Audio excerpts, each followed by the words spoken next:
selamat pagi, siang, sore, dan malam. Selamat datang di YouTube-nya Tanya Vidya. Jadi hari ini saya lagi mau bikin sebenarnya kreasi donat atau kita bisa yang lagi tren namanya bombolini atau kita bilang Berliner. Jadi kalau saya dulu zamannya 2000-an, masih tahun 2000-an, bombolini belum ada, saat itu saya bikinnya tipenya Berliner. Tapi yang jadi beda kali ini adalah, nah, yang pertama saya bakal pakai tepung double zero karena tepung double zero ini sangat rekomendasi banget untuk karakter produk yang butuh nilai keempukan dan kekenyalan yang tinggi.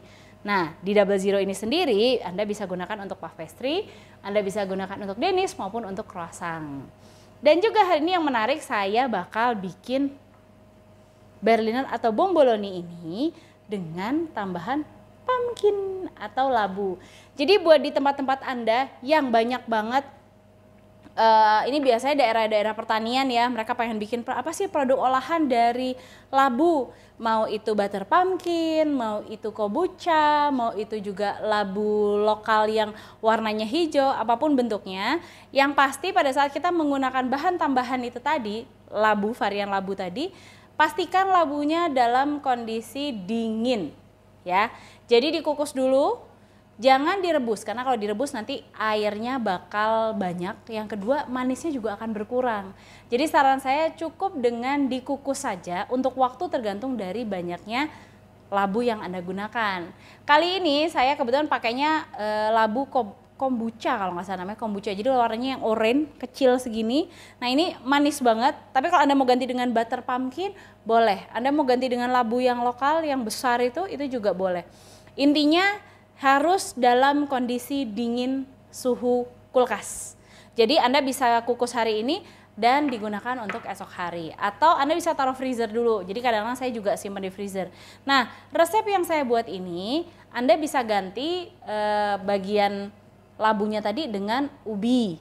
Anda juga bisa ganti dengan kentang. Atau kalau Anda mau dengan singkong, misalkan singkong dibikin tepung-tepung terus kadang-kadang kita pengen bikin singkongnya itu jadi salah satu varian produk yang bisa langsung siap makan jual. Donat bisa dijadikan salah satu alternatifnya. Jadi resep ini, satu resep Anda bisa gonta-ganti di area labunya. Nah, yang terkonsentrasi di sini adalah nanti pengaruhnya di mana? Pengaruhnya adalah di jumlah cairan yang Anda gunakan. Jadi kalau Anda menggunakan cairannya itu cukup banyak seperti Anda bikin roti pada umumnya ataupun donat pada umumnya, nanti hasilnya kelembekan, bentuknya akan susah. Jadi resepnya bakal ada di kolom description. Tapi saya juga bakal sebutin deh, kadang-kadang kan kita lupa ya resepnya berapa. Saya akan bikin kali ini, saya bikin dengan tepung double zero adalah 500 gram tepung double zero. Kemudian pumpkinnya 200 gram, 5 gram ragi instan, 6 gram garam, 60 gram gula.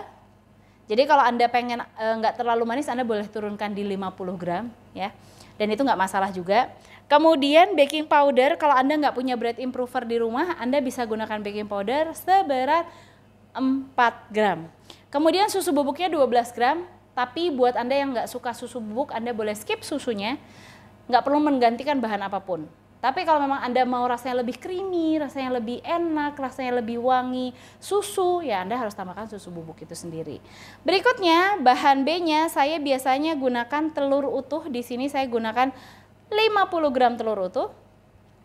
Kemudian kalau Anda mau gunakan susu UHT boleh, kalau Anda nggak mau gunakan juga nggak apa-apa, digantikan dengan air saja. Nah, telur 50 gram ditambah dengan air, totalnya sementara saya gunakan di 200 gram. Bisa nambah nggak Chef? Bisa, itu tergantung dari karakter labu ataupun bahan tambahan selain terigu yang Anda tambahkan. Jadi semakin lembek biasanya jumlah air akan semakin berkurang. Tapi semakin keras jumlah airnya akan bertambah. Berapa bertambahnya? Paling enak adalah naik per 5 gram sampai dapat konsistensi adonan yang Anda inginkan. Nah, konsistensi adonan yang Anda inginkan itu untuk karakter tipe Berliner, donat ring ataupun donat bomboloni ini, itu disarankan adonannya tidak boleh terlalu lembek seperti Anda bikin roti manis. Jadi agak keras sedikit itu boleh ya. Kalau Anda biasa buat roti tawar di rumah, Anda boleh pakai karakter roti tawar itu sebagai hasil akhir buat dipegangannya. Nah, yang terakhir adalah saya gunakan margarin, tapi kebetulan saya pakai margarin blend. Jadi margarin yang mix dengan butter seberat 50 gram. Kalau Anda mau spesial, tepungnya harus double zero dong. Kenapa? Empuknya pasti beda. Kebetulan untuk donat ini, saya suka banget donat yang ada gigitannya dan donat yang nggak begitu ngapas. Makanya tepung double zero sangat direkomendasikan untuk yang satu itu. Oke, sekarang saya timbang dulu tepungnya, saya lupa. Ini tepungnya saya timbang 500 gram ya.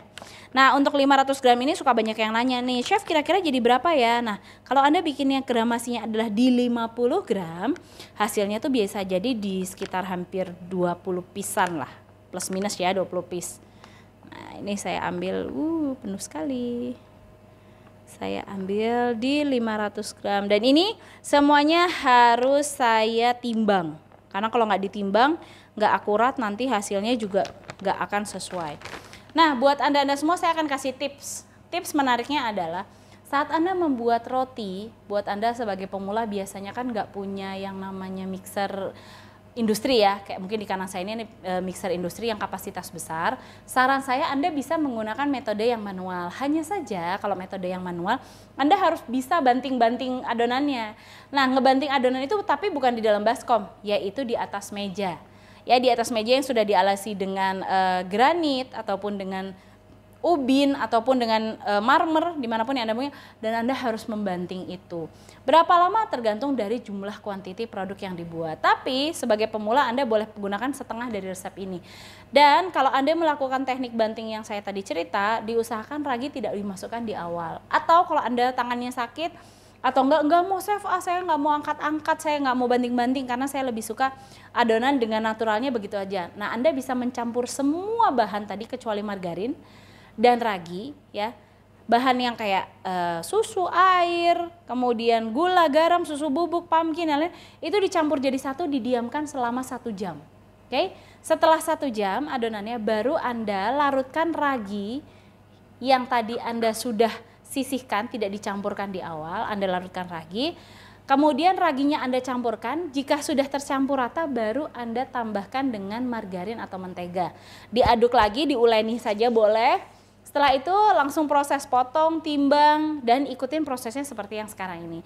Tapi kalau memang Anda sudah sangat berniat untuk berusaha di bidang perbakery-bakeryan atau kita bilang roti dan tipe sejenisnya, Anda harus punya memang mesin planetary. Tipe planetary itu banyak, ada yang tipe kecil, ada yang tipe besar, ada juga yang sesuai dengan kapasitas kemampuan Anda.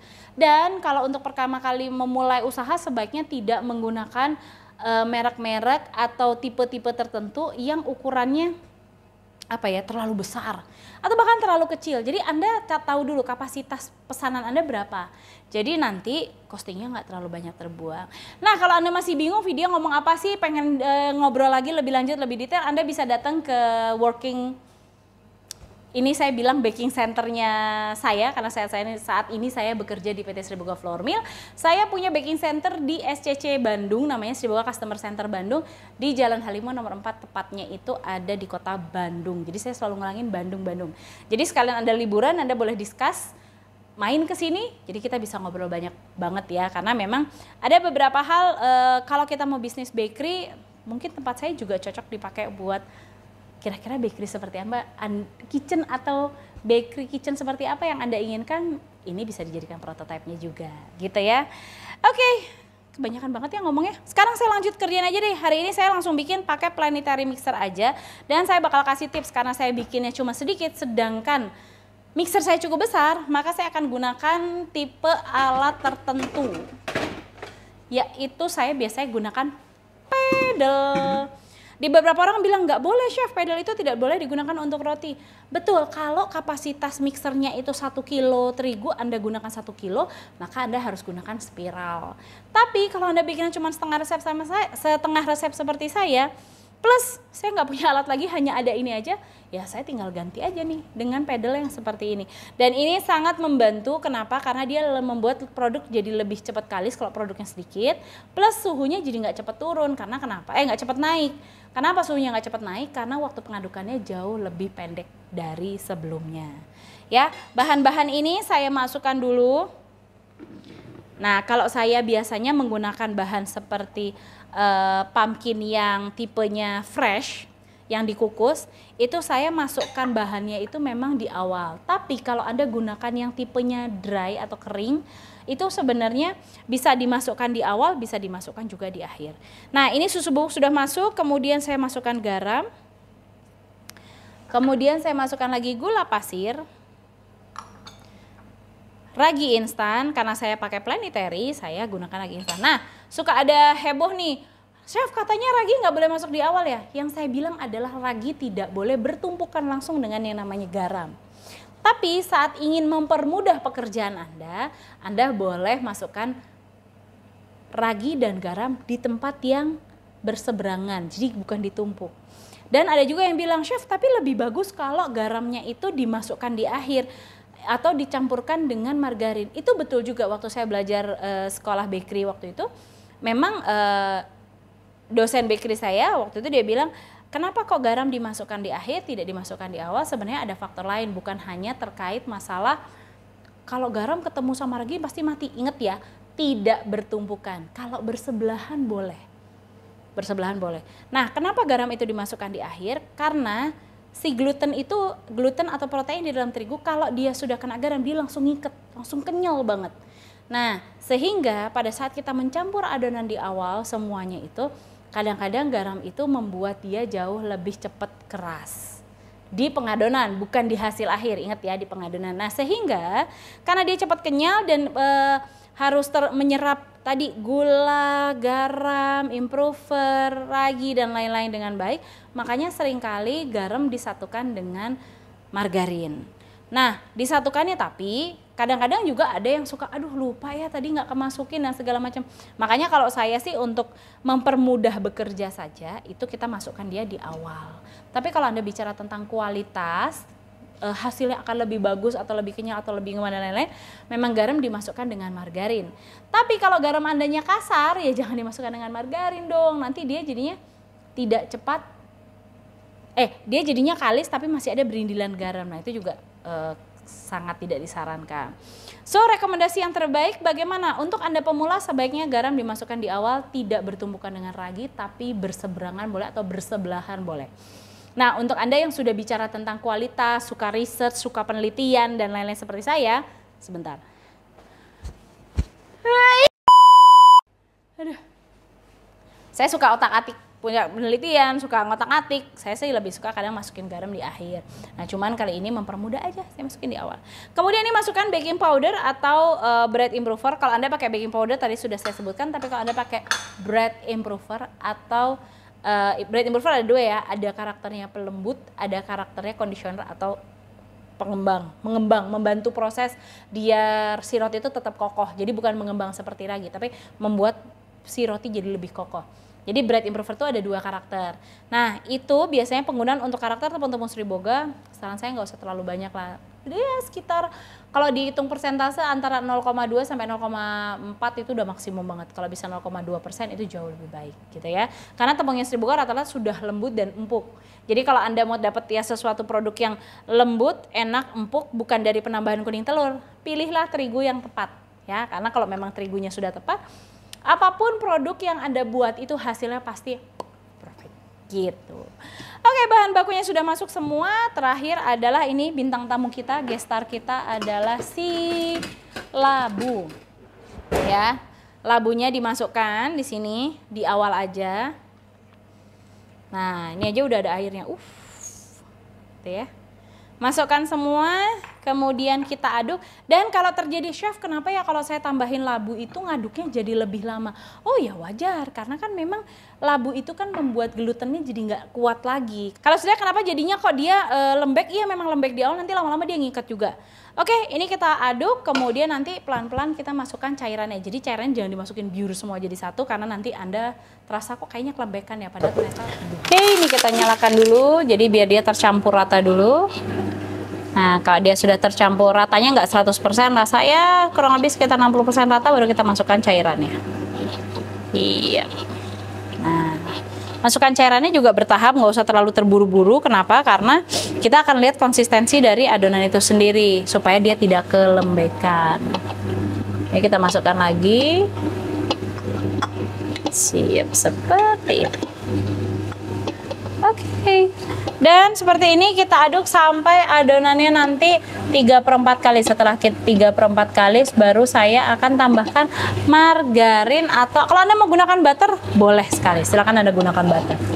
Nah, usahakan pada saat dimasukkan kondisi butternya tidak dalam kondisi terlalu lembek. Kalau dia kondisinya agak beku, nggak apa-apa, tinggal dipotong-potong aja, potong-potong kecil.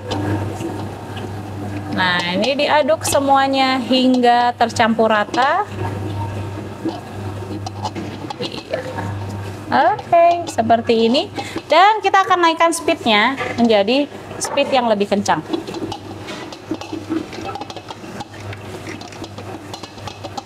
Sip. Dan hasilnya seperti ini. Oh iya, ngomong-ngomong, kombucha yang saya pakai kebetulan nggak saya kupas kulitnya karena saya cuma cuci bersih aja, terus saya gunakan karena kulitnya juga nggak begitu keras, jadi hasilnya juga tetap lembut dan empuk.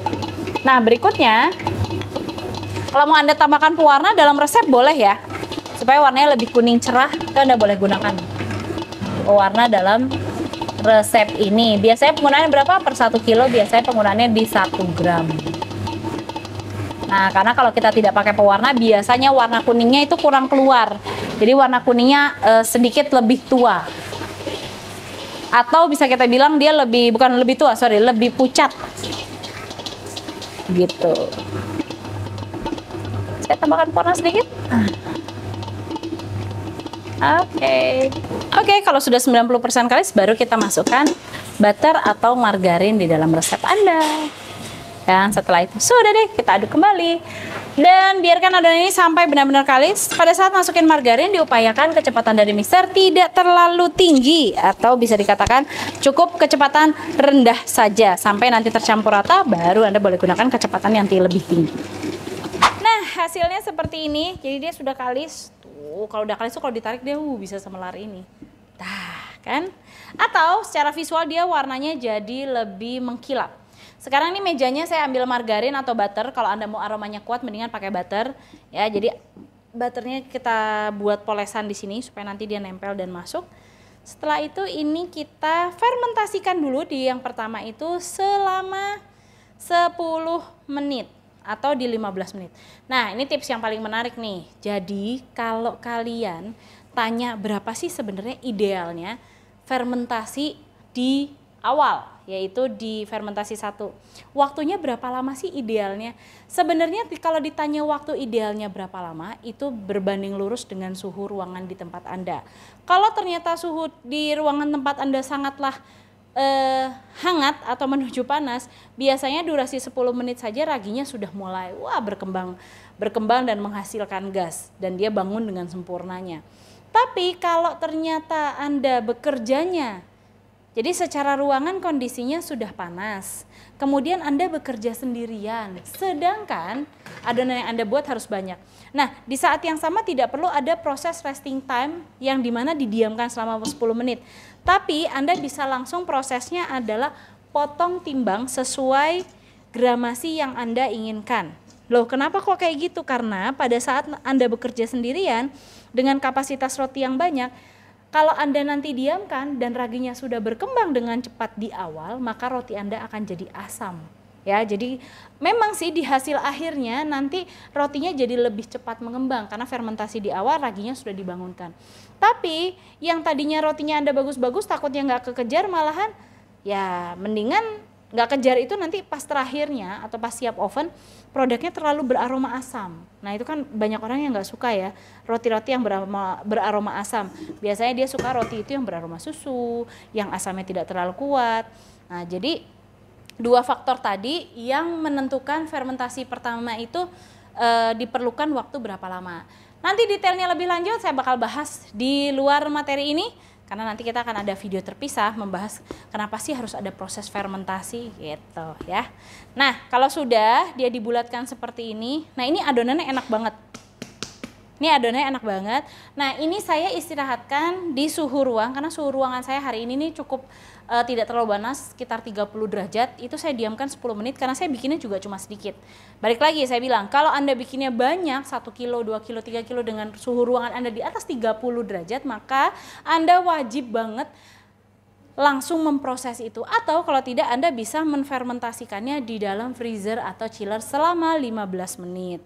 Loh, kenapa kalau di dalam chiller atau freezer? Supaya si ragi tidak berkembang terlalu cepat sehingga nanti memunculkan aroma asam. Jadi asam itu bisa jadi bukan karena raginya kebanyakan, bisa jadi suhu ruangan Anda sangat hangat sehingga raginya sangat bekerja aktif. Oke, ini kita tutup aja. Kayaknya saya tutupnya ini aja deh, biar cepet. Nah, kita istirahatkan selama 10 menit. Nanti kalau di tempat Anda ruangannya ternyata dingin banget, Anda boleh istirahatkan selama 30 menit ya. Oke, setelah 10 menit. Nah, setelah 10 menit ya, pada saat dibuka aroma raginya sudah mulai muncul. Sekarang saya akan timbang, karena saya mau bikin di 50 gram, saya akan timbang terlebih dahulu 50 gram, setelah itu nanti baru kita lakukan fermentasi yang berikutnya. Ya, jadi kalau saya, nah ini juga tips yang menarik nih para bikin lover di luar sana. Kalau Anda para pembuat roti dalam kapasitas yang banyak tapi SDM-nya sangat sedikit, memang ada beberapa metode yang kita bisa skip. Metode yang kita skip tadi saya pernah cerita adalah di fermentasi yang pertama. Setelah adonan jadi, potong timbang, Anda bisa langsung lakukan proses ini, potong timbang. Jadi adonan jadi kalis gitu ya, adonan jadi kalis. Kemudian dipotong timbang seperti ini. Tapi timer Anda harus langsung mulai jalan ya, karena kenapa? Ini buat mempersingkat waktu, tapi juga ragi berkembang dengan baik. Karena kan balik lagi tadi saya cerita ya, saat proses istirahat tadi kan ragi dia mengeluarkan gas lebih banyak, raginya lebih hidup, dia lebih kuat. Makanya kalau kita lakukan proses timbang ini, itu masuk menjadi salah satu bagian dari proses fermentasi di awal. Jadi nggak benar-benar harus istirahat 10 menit kalau memang tim Anda nggak sebanyak itu, Bu. Jadi kalau timnya Anda sedikit ya sudah langsung aja potong timbang seperti ini, timernya dijalankan sampai nanti setelah ini beres kita bulatkan. Nah, setelah beres membulatkan di yang terakhir baru Anda langsung proses bentuk dan isi. Seperti itu ya. Oke, karena kenapa? Balik lagi ya. Kadang-kadang kita kalau mau memulai usaha itu biasanya harus menyiapkan banyak SDM dan peralatan untuk bisa menghasilkan suatu produk yang baik. Tapi sebenarnya kalau Anda tahu tekniknya, tips and triknya, maka dengan budget minim pun Anda sudah bisa membuka usaha bakery ya. Nah, seperti ini. Ini taruhnya masih berantakan aja, belum tersusun karena sebenarnya kita juga belum membulatkan. Oke. Saya timbang dulu ya. Nah, saya sudah dapat timernya saya sekarang. Jadi, kapan sih kita menghitung waktu fermentasi yang kedua? Yang kita hitung adalah saat selesai nih. Ini kita bulatkan dulu nih. Kita bulatkan seperti ini.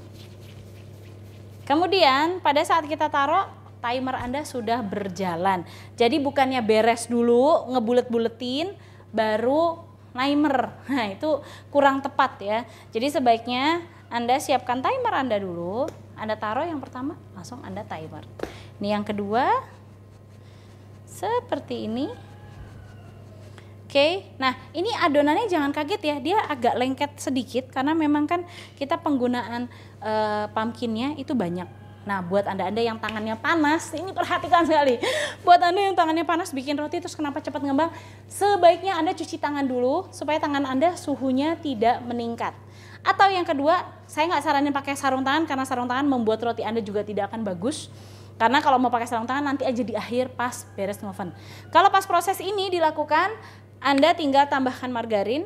Kemudian Anda cari permukaan yang mengkilapnya, ini yang ditempelkan ke tangan Anda dan pastikan adonannya tidak dalam kondisi hangat. Kemudian kita bulatkan seperti ini. Hasilnya tuh mulus kan? Ya. Jadi fermentasi kedua itu dilakukan dari yang pertama ditaruh, kemudian yang kedua ditaruh, dan ini yang ketiga.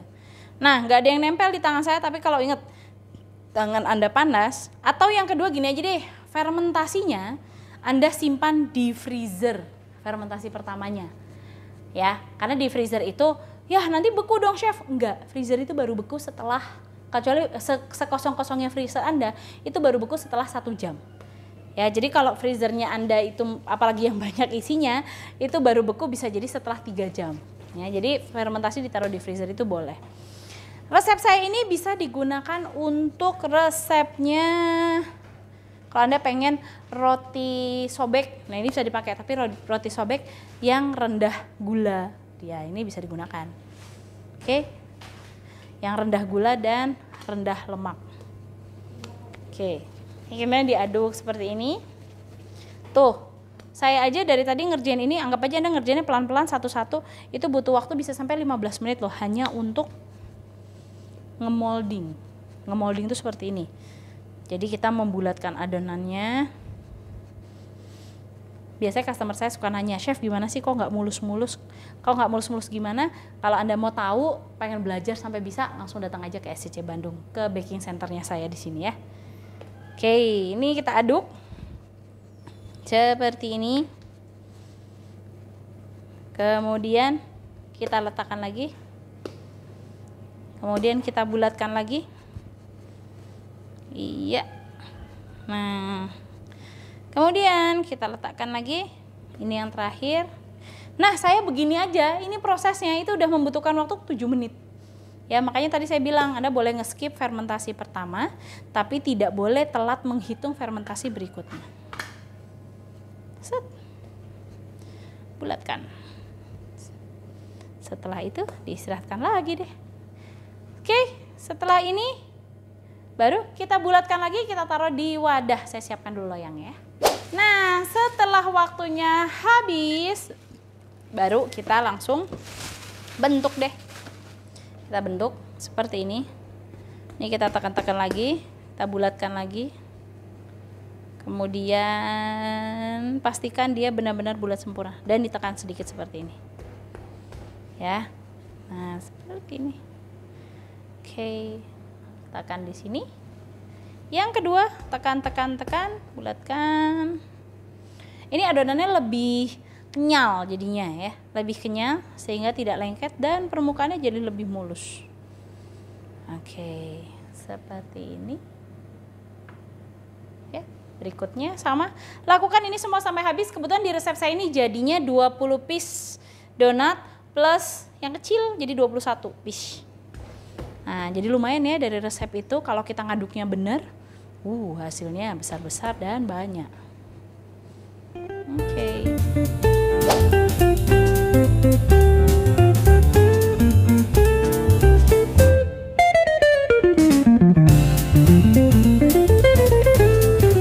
Oke, bombolaninya kita goreng saja. Setelah seperti ini langsung kita balik. Ini saya pakai api kecil supaya dia tidak gosong. Seperti ini. Saya balik lagi.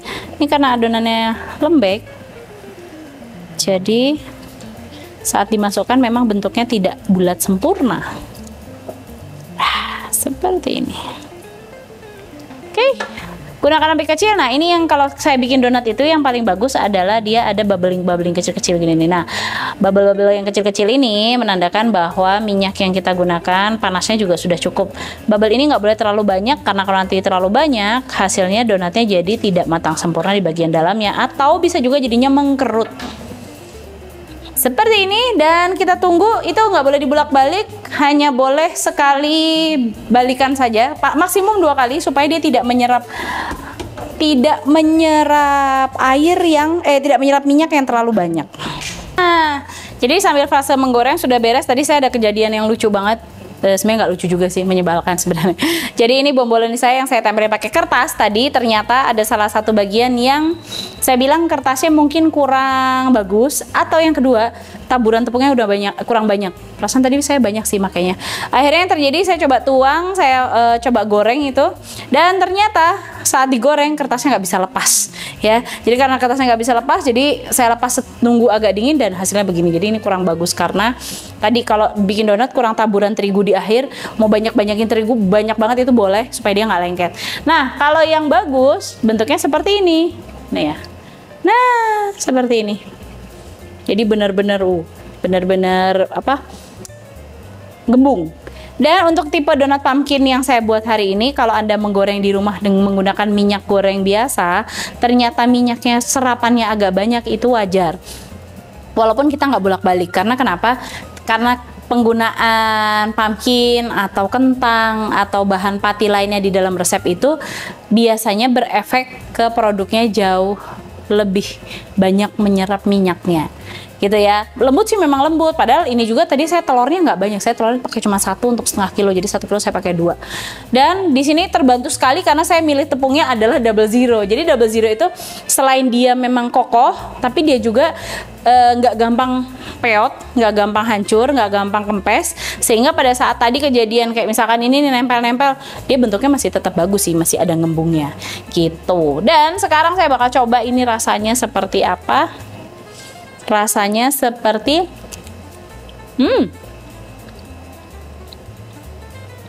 gurih, manis sedikit, creamy, susunya keluar banget, teksturnya masih ada gigitan tapi nggak nyisa di lain waktu atau nggak ngendal,